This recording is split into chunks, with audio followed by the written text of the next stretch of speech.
Hey, can I get a drink? Where's the regular guy? I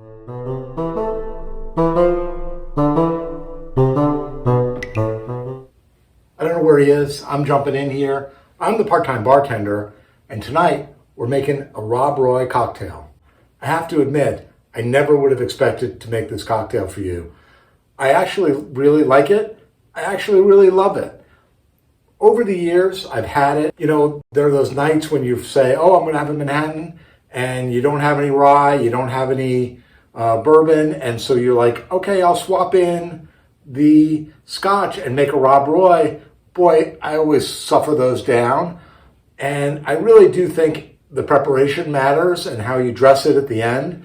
So let me tell you the story about this cocktail before we get into the details of how to make it. RobRoy famously is a Scottish folk hero. Sir Walter Scott wrote a book about him. It became a big sensation in the 18th century, and his story grew and the legend grew. He was basically a landowner, and he got into a dispute with his other fellow landowners. I'm probably not doing the story justice here, but what happened was he lost his fortune, and so he became a man of grievance. And he would go around and steal and pillage from his neighbors. And so over time, he redeemed himself. And so he became this great folk hero and a man of legend. So much so that in the 1890s or earlier, whenever it was written, there was a famous operetta written about him. And when it premiered in New York in 1894, the Waldorf Astoria Hotel decided to go ahead and create a cocktail, and they named it after him, the RobRoy. It's what's known in the trade, I think, as a Mr. Potato Head cocktail. They swapped out one nose for another nose. They swapped out the base liquor, which is of a Manhattan, which is rye or bourbon, and they put in that Scotch, and there you have it. That's basically the drink. It's definitely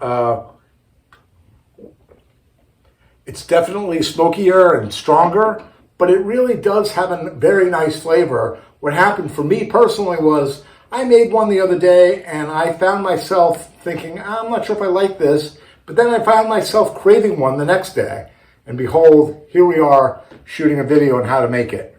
So let's go through it. So when you make a RobRoy, what you do is you use a blended Scotch. You don't really use a single malt. You could, but it's not really worth spending the bucks on single malt and using it in a cocktail like this. Use a good one. I'm using Monkey Shoulder. I love this Scotch. It is a blended Scotch. It really does taste a lot like a single malt. It has a lot of character, has a lot of body. It's really a great Scotch. It's great, Scotch rocks. Here you have it right here. It also calls for Sweet Vermouth. I'm using Trin Cherry, which is a California vermouth based on an Italian recipe. And so, and then it's very simple. And then it's bitters, ice. Dilution is very important for this cocktail, so you have to make it just right. So let's get mixing. So it's 2 ounces of the blended Scotch. And then it's 1 ounce of the vermouth. And, in a nutshell, it's 2 to 1. Play around with the bitters. I'm using 1 Angostura bitter. And then 1 dash of the Reagan's orange bitters. And give yourself a good amount of ice.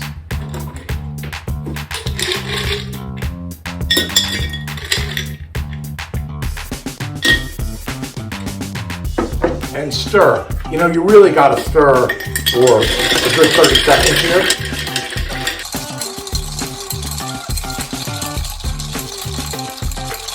And so that's about 30 seconds. I have my chill glass here.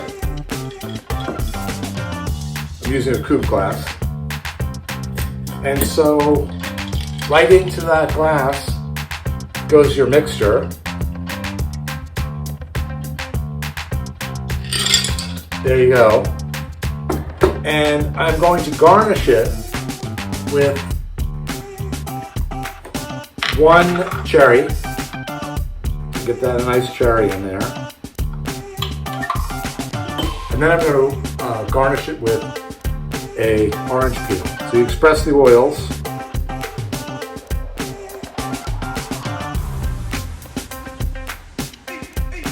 And there you have it. It's very simple, but its execution is important. The dilution is important. And so let me give it a taste.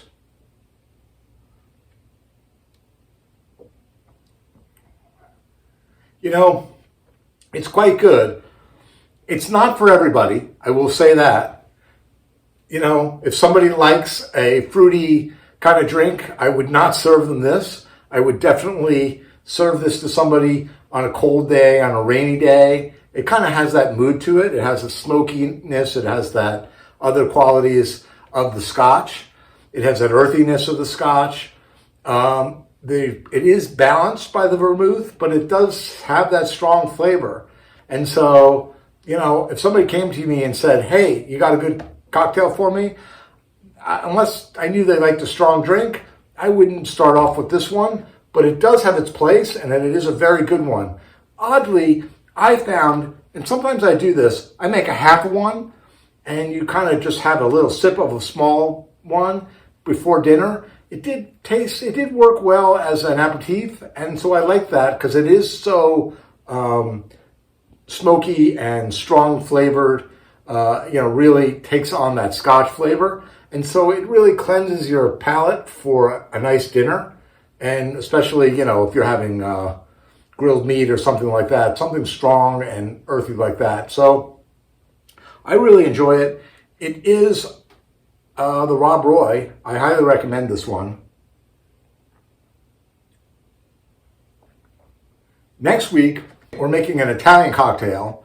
So please hit the subscribe button and hit the like button and tune in next week. And maybe the regular guy will be here.